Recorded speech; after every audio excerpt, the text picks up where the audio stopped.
Welcome to Phil Jordan Psychic Sleuth. We are doing our 6th episode, and people are truly enjoying. We're getting questions, people asking all kinds of questions, and it's going well. I'm enjoying them. Sounds good. What would you like to talk about tonight? We've had a lot of inquiries about different types of readings and how people read, things like that. And I thought if we talked about the different types of reading, at some point we've had an inquiry about how people could develop their own psychic abilities. So I thought in a subsequent episode we could talk about that. But tonight, let's talk a little bit about the different types of readings. There are several different types of readings, and most of them, it is involving what the person mentally needs in order to start receiving their intuitive impressions. And you have to learn to either keep the conscious mind busy or bypass the conscious mind and go into the unconscious mind, because it's in the unconscious mind that psychic occurrences take place, that our intuitive experiences become realities, and so we have to learn to bypass that. There's such things as psychic readings. There are mediumship readings that people believe that the information comes from a spirit world, either spirit loved ones or guides, things of that nature. And some psychics possess mediumship qualities. Some mediums possess psychic qualities. But a pure mediumship reading from the spirit world, I think it's a combination where there is information coming from the spirit world, but I also think the psychic, the person doing the reading is saying it's all coming from the spirit world, so they don't have to take credit for what they're saying or what they're seeing or whatever. They can blame it on a dearly departed loved one, so to speak. And I think the psychic reading with mediumship thrown into it is probably the most intriguing and the most exciting reading. Another type of reading is a tarot reading using tarot cards. But I think with the tarot cards, each card has a significant meaning, which the tarot reader should have a working understanding or knowledge of what those cards mean. But it also, by looking at the tarot cards, they're keeping their conscious mind busy, so their unconscious mind can bring forth psychic impressions from within themselves. And so I think that's sort of a technique used to bring forth the person's psychic or intuitive abilities, plus actualizing some of the meaning from what the cards in what is called the arcana, what they have to say. But I think the tarot reader has to have some natural intuitive or psychic type ability as they read the cards. Then another type of reading is probably the oldest, and that's the astrological reading, where you have an astrological chart done according to time, place, and of your birth. And I think that that's very intriguing, and it's interesting how that has changed in my lifetime.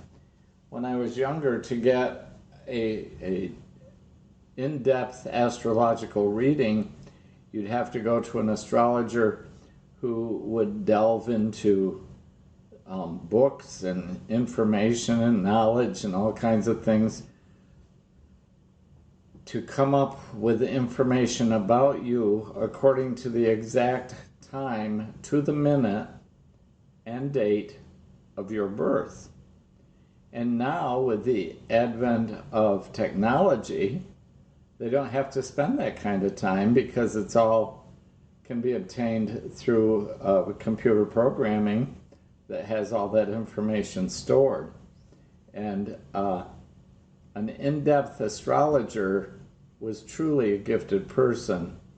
I think we have to remember that astrology is the oldest science, and early civilizations relied on astrology a great deal because it not only would help them to be comfortable in the present, but would help them to know and understand a little bit about the future and opportunities and choices that they may have had. And so the astrological reading is intriguing to me. I'm not an in-depth astrologer, but I do have an understanding of the sun signs, the birth signs of a person, and what the characterization of that is. So I do in a reading like to know a person's birth month and the day of that month. So based on so for me, an Aries, like, is there a generic template for an Aries? Aries people, Aries is the first sign of the zodiac. So Aries people tend to become an example.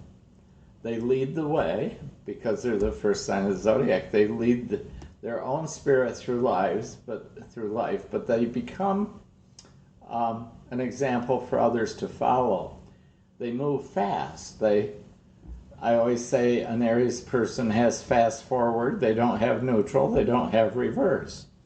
And I think the Aries person is precise in their movement. Even though they're fast at what they do, they get everything accomplished perhaps quicker than others and perhaps a bit more precise. So a very good sign. Now I'm an Aquarian, and Aquarian people, they sort of, nothing matters till it really matters. And then when it matters, we let the world know that it matters, you know? And so that's intriguing because it fits me quite well. I enjoy the mediumship where the reader or the medium is in communication with the spirit world. But like I said, sometimes they throw their own information in from a psychic standpoint. But I've had mediumship readings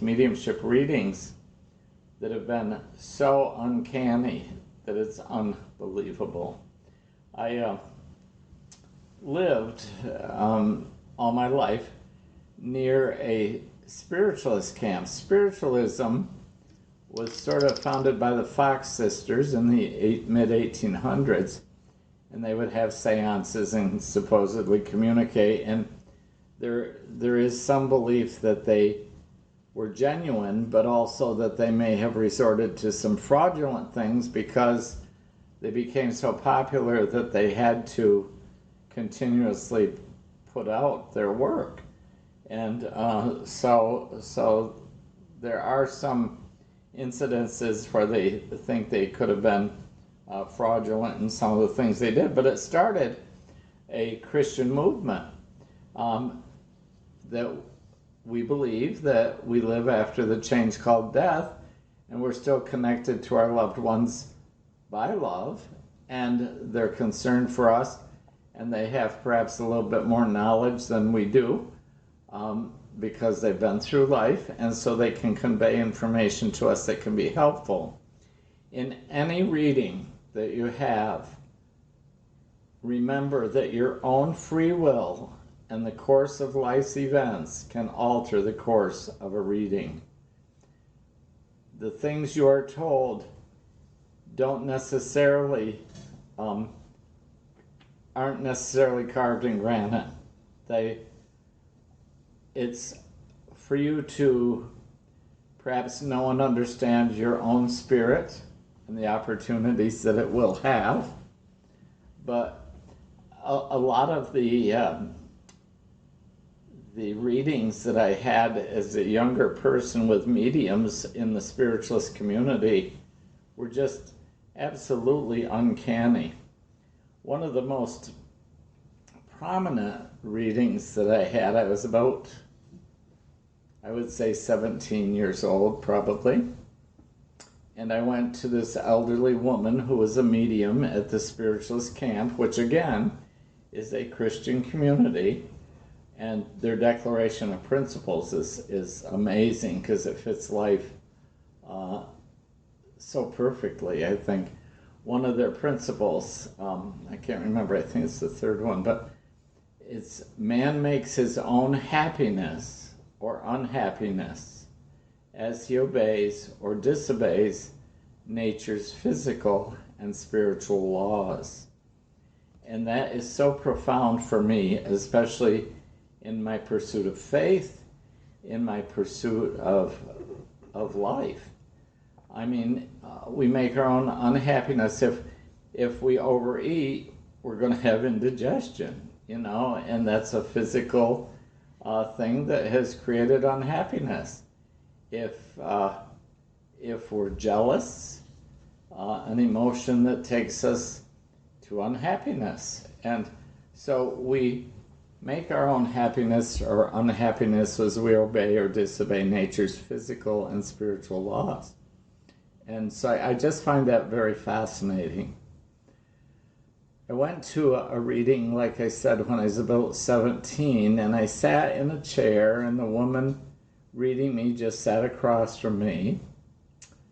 And she said, I have a man in spirit by the name of William Henry. And he says he's your grandfather. And just as she said that, there was a full-size mirror on the wall behind me, and it started swinging back and forth. Nobody was near it. I could tell there was nothing attached to it to make it swing back and forth. And she says, that's his energy that's attached to the mirror. And he's just letting us know he's there. And she says, he wants you to know that he went to Georgia, and from Georgia he went to South America where he died. She said, I smell fresh cut wood, so he must have worked around wood somehow. And a medium is uses all the senses, so she smelled fresh wood. So I didn't know anything. I knew I had a grandfather by the name of William. I never knew any of my grandparents. My parents were married later in life, and we were all sort of change-of-life babies, and I didn't know anything about my grandparents. So I thought I never had heard anything about a grandfather going to South America and dying. So I went home, and my mother says, well, how'd your reading go? And I says, well, I think it was pretty bogus. I said, she told me that my grandfather named William Henry, and that he went to Georgia, and then he went on to South America where he died. And my mother says, we always wondered what happened to Grandpa. And it was actually my great-grandfather and her grandfather. His name, oddly enough, was William Henry. And she said the last that anyone saw of him, he and his wife had a terrible fight, and he was in a canoe headed down the Susquehanna River, and she was throwing stones at him. And so we chuckled over that, because that could easily have happened in anywhere in the family. But she said my grandmother, her mother, had gotten a letter from him saying that it was a long time after he left, saying that he was working in the logging industry and that he was in Georgia and that he was shipping out the next day to South America to work in the logging industry. And they never heard from him again after that. So I assume he, like the medium says, went to South America and died. And it's those things with mediumship that prove to me that we do live after the change called death. A lot of people think that, oh, it's just coming from our memory banks or anything like that. I had never heard that story. I didn't know his name, his full name, William Henry. And it had to be him communicating to me what was happening. And so, and I have countless stories like that prove to me mediumship. However, there are some mediums who have made a living out of being a medium, which is good, but they will speak in generalities. And I think the proof is in the pudding if they speak of something very trivial that only you know about and nobody else knows about. In any reading, you should not let people pull questions or pull answers out of you with their questions. When I do a reading, I ask for the birth month and day of the person. I read their aura. I give them a health reading, unless it's over the phone, and then I'll just do a health reading through the phone. I don't have to see their aura. But then I tell them things that I see. And I very seldom ask questions because people that are not real positive in their readings will try to get you to give answers that they can turn around and give it back to you, and you think, well, how'd they know that? Well, they knew that because you already basically gave them the answer. So don't go to somebody if they're pumping you for questions, whether it's in person or these telepsychics on the phone or in the computers. Don't give them information. Don't test them. Just let the proof be in what they tell you in the reading. And sometimes it'll be very, very accurate and very detailed, very precise. And sometimes maybe not so because it might not be coming through. A lot of times in mediumship, when I hear a spirit talking, it's like a whisper. It's just very soft. And then sometimes it's very loud, very profound. Sometimes I see the spirit, they're transparent sometimes, and sometimes they look just like you do sitting here. And so the mediumship reading, everyone's intrigued by that because we don't want to think that our loved ones are dead. We want to think they're still alive and surrounding us with their love. So I think most readers that are psychic mediums, they rely on their psychic self as well as knowing and understanding mediumship and the spiritual part of life as well. Where the tarot readings, they focus on the arcana of the cards, keeping their conscious mind busy, where their unconscious mind can bring forth the information. So it's really quite fascinating. And then the astrological is a little bit even more detailed as far as that goes.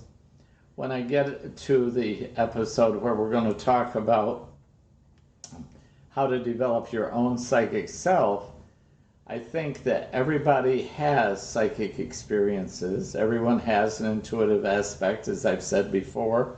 We have instinct, we have intuition, and we have psychic availability. It's just learning to know and understand our own spirit and our responses to the information that we're getting. And I tell everyone it's the difficult part Everyone tells you when you're developing your psychic abilities, you got to concentrate. No, that's just the wrong thing. You have to clear your mind. You have to try to visualize nothingness. Visualize, I tell people, you're looking at a white wall. You're not seeing anything. And keep your mind focused on that white wall, and then listen to what your heart tells you. If later on in the reading people have questions, and they might ask, what do you feel about a job? And I may say, well, I feel you're applying for a new job, and I feel a little bit uneasy in my heart, and that tells me that you're probably not going to get that job. Or I feel wonderful about that, and you're probably going to get that job. And then I will explore it a little deeper within to try to find out when it's going to be, what it's going to be, who's going to be involved, things of that nature.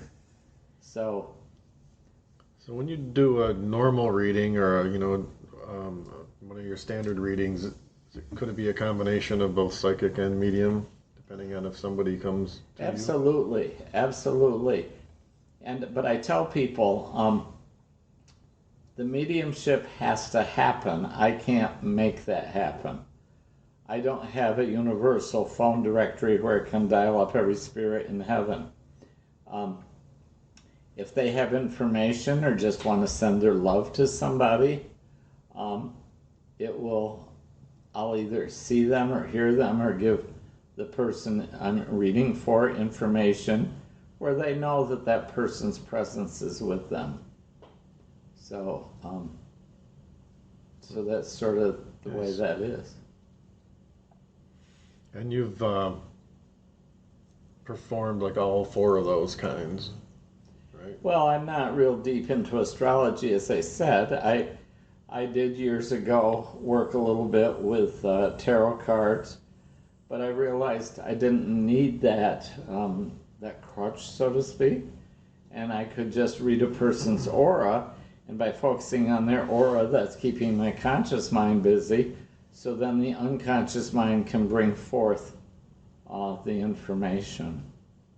One thing I was thinking of that I guess dabbled in years and years ago was biorhythms. Do biorhythms kind of go with the astrology piece, or is it a totally separate deal? Biorhythms, wow, that's 40 years ago. Yeah. Biorhythms are a thing where they had actually machines that could register your biorhythms. And I'm not sure that I really got into a deep belief with that, but it will tell you when you're perhaps psychically more in tune or biologically down or biologically up or whatever. So the biorhythms work with the supposedly with the brain waves of the mind, and I think that people tried to develop their psychic abilities through the ups and downs of their biorhythms. And I think you just need to know yourself. Once you know your own spirit, then the rest of it comes along fairly easy. So it's fascinating. Years ago, I was asked to lecture to a group of 5th graders. And it was in a town, probably, I would say an hour and a half away from where I am, so I didn't know anybody or anything. No one knew me. So I showed the kids how to sort of tune in. And I gave them an experiment, and I took my sheriff's deputy badge, wrapped it in a small box in brown paper, and then taped it up with duct tape. And after I taught them for a while, I said, I want you to draw a picture of what you think is in the box. And I think 3 out of probably 20 kids drew a star. one kid drew a police car, and so that showed me they were in tune. And I think younger children are very intuitive as they come into the world. I mean, they've been a renewed spirit, renewed in a body. And so they haven't been tainted by society. They haven't been tainted by saying, well, that don't exist, this does exist, whatever. And so that's why I think a lot of younger kids under the age of 5, they may have an imaginary playmate. And it may actually be a spirit or their spirit guide. And that may sound foolish, but they suddenly lose it at the age of 5. They're no longer have the playmate. It's because they go to school and they're told that doesn't exist. When for them, it really does exist. And so I think that is that's something that we should really become more aware of. I always say, if your child is telling you something they feel or something they've dreamt, question them a little bit with that. Like, what else did you see? Did they say anything? What were they wearing? Things of that nature. Because I think they're probably actually on the threshold of developing their own psychic self, and you can help them along with that. So I think that's very positive to do. Very cool. So I think the other thing with readings, and I mentioned it before, there's a lot of charlatans in psychic phenomenon, in mediumship, where they think if they've told you something really, really bad that you've had a good reading, it scared you to death, you've had a good reading. Or if they ask you to come back and bring more money and they can get rid of a bad spirit or a curse or whatever, don't go along with that. That's phoniness, that's a fraudulent thing, and they're making money and you're getting scared, and you're just being brought into more negativity. But yet, for me, my psychic self has prepared me for so many things in my life by knowing ahead of time something that might happen. And, all the time I'm saying, well, I see this happening, so I have to be prepared, or I have to overcome this, or I have to have my faith kick in and help me through this, whatever. But I think forewarned is forearmed, and so I like to know. And again, my own free will in the course of life's events can certainly alter the course of what I'm seeing. If I'm seeing a trip to California and suddenly the plane can't take off because of mechanical failure and I miss my flight to California and it doesn't turn out the way I thought it was, it's free will. The course of life's events has changed it. So you got to be open to that. You cannot let, in this life, your journey is your journey. You can't let a psychic, a medium, or anybody control your life, even astrologically. If you're told in an astrological chart, those are things that are going to cross your path, but it doesn't mean it's going to be exactly the way it was interpreted through the astrologer. Often, not so reputable readers will say to a person, "Oh, I feel your death is going to happen when you're in your 62nd year." It may not be the death of that person. It may be the retirement of their job, or the death of their job, or the death of a marriage. It may be some other type of death rather than physical death of that person. So I think just be cautious when you get readings. Be cautious of how you do it, because people will take advantage of you, because money has become, the love of money is the root of all evil, as we are told.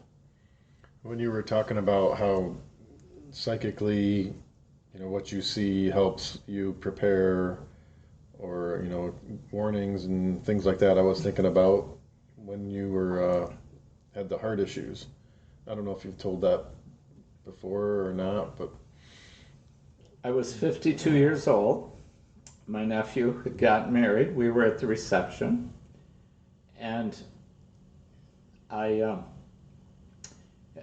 had danced with my sister, felt pain in my back under the shoulder blade on the right, and fortunately I was able to read auras.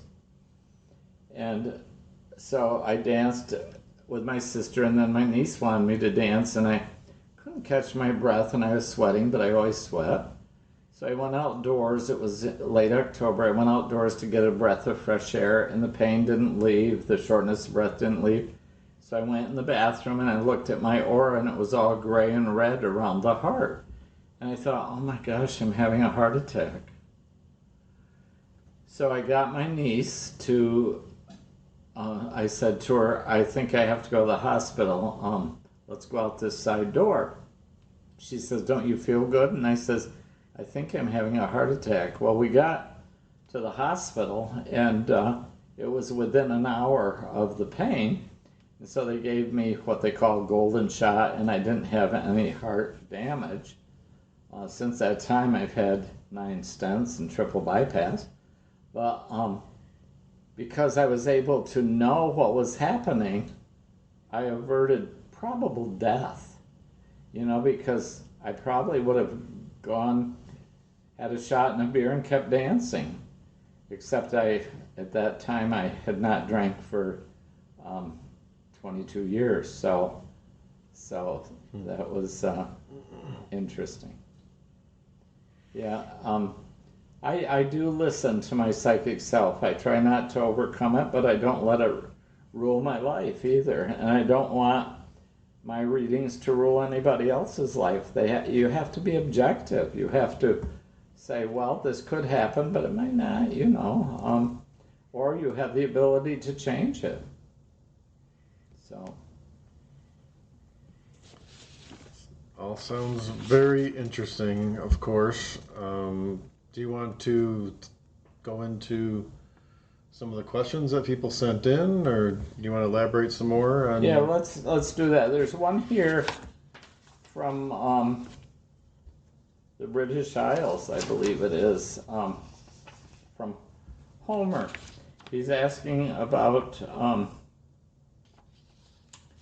that he is asking about his own psychic abilities. So stay tuned. In the future, we're going to talk about developing your own psychic ability. And he's also talked about depression and how he's been good with it, and then it goes back into a deep depression. And he's got a medication that is helping him right now, but he has fears of going back.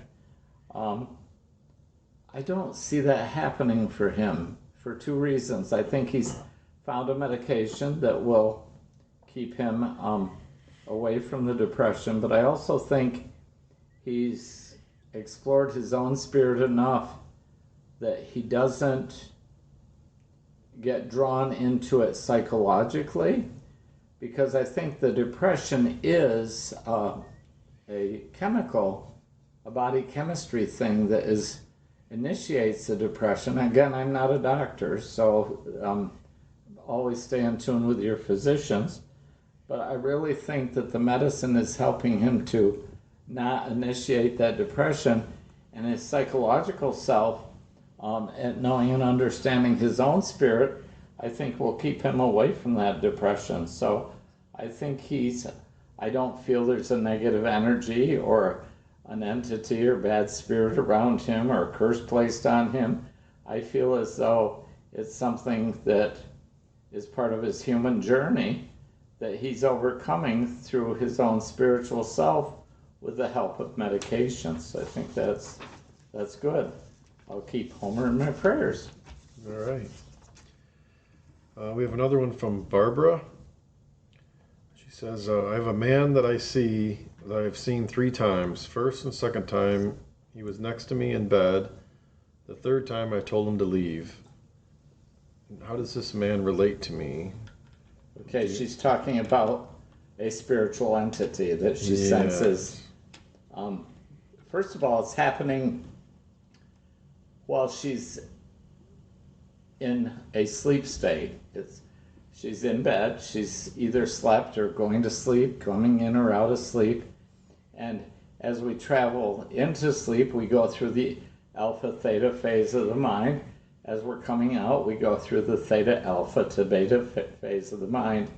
And so her mind is through the resting of the psychological self, the conscious self, that is resting so her unconscious mind can be sensitive to spirits around her, to psychic things occurring around her, and things like that. So I think that it's a spirit that is possibly a guide to her.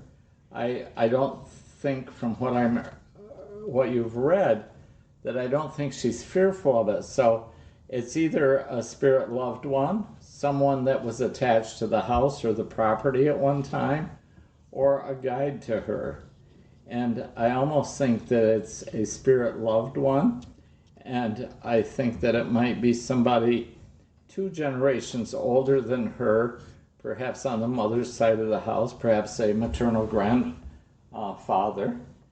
But I also think she has a guide with her that is a Native American man, which is a very good guide to have because they live their life in this world spiritually in preparation for the next. And so they're a very good guide to have. So I think it's a combination of a spirit guide and perhaps a maternal grandfather. I have one more. I don't know if it's too long to read.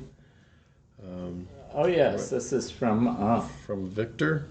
From Victor. He's talking about his employments, and he says he's applied for a couple thousand jobs and only had 4 interviews. No further process of hiring in the end. He's applied in multiple fields and every type of job you could imagine, from librarian, construction, hotel jobs, restaurants, things like that.